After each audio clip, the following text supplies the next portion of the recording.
ஆசிரியர் பெருமக்களுக்கு வணக்கம். இப்போ பிஜிடிஆர்பி பற்றி தான் பேச போகிறேன்.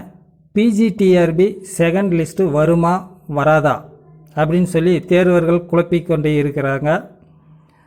குழம்ப வேணாம். எனக்கு வந்த தகவல் படி முதல்வரிடம் செகண்ட் லிஸ்ட் வருமானு கேட்டதுக்கு சட்டத்தில் இடம் இருந்தால் வரும் அப்படின்னு சொல்லியிருக்கிறாரு. டிஆர்பியில் கேட்டதுக்கு சட்டத்தில் இடமில்லை அப்படின்னு சொல்லியிருக்கிறாங்க. தேர்தல் நேரம் அவங்க சட்டத்தை மாற்றி அமைச்சிக்கலாம். அரசியல்வாதிகளை நம்பாதீங்க, சரிங்களா?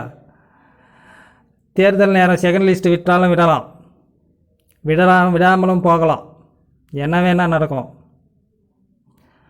இன்னொரு விஷயம் நல்லா தெரிஞ்சுக்க, வேக்கண்ட் லிஸ்ட்டு கலெக்ட் பண்ணின்னு இருக்கிறாங்க. இன்னமும் ஏற்கனவே 1910 பணியிடம் இருக்குது. அது மட்டும் இல்லாமல் வேக்கண்ட் லிஸ்ட்டு இன்னமும் கலெக்ட் பண்ணிட்டு இருக்கிறாங்க. அதை நல்லா தெரிஞ்சுக்கோங்க. வேக்கண்ட் லிஸ்ட்டு கலெக்ட் பண்ணிகிட்டு இருக்காங்க. ஒரு பக்கம் படிச்சுக்கிட்டே இருக்கிறாங்க. நீங்கள் ஆசையை வரும்னு சொல்லி செகண்ட் லிஸ்ட் வரும்னு சொல்லி எதிர்பார்த்துட்டு இருந்தீங்கன்னா,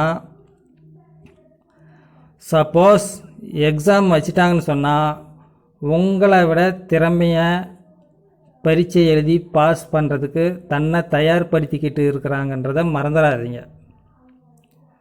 பின்னோக்கி போயிடுவீங்க. ஆகையால் மனசில் வச்சுக்கிட்டு, இன்னும் விரல் நுனியில் வெற்றி இல்லாமல் நீங்கள் கிடையாது, வெற்றி அடைஞ்சிட்டிங்கன்னு தான் அர்த்தம். விரல் நுனியில் இருக்குது. கொஞ்சம் கடுமையாக உழைங்க, அசால்ட்டாக அடிச்சுட்டு போயிடுவீங்க, சரிங்களா? உத்வேகம் கண்டிப்பாக இருக்கணும். சோர்வடையாதீங்க, கடுமையாக உழைங்க.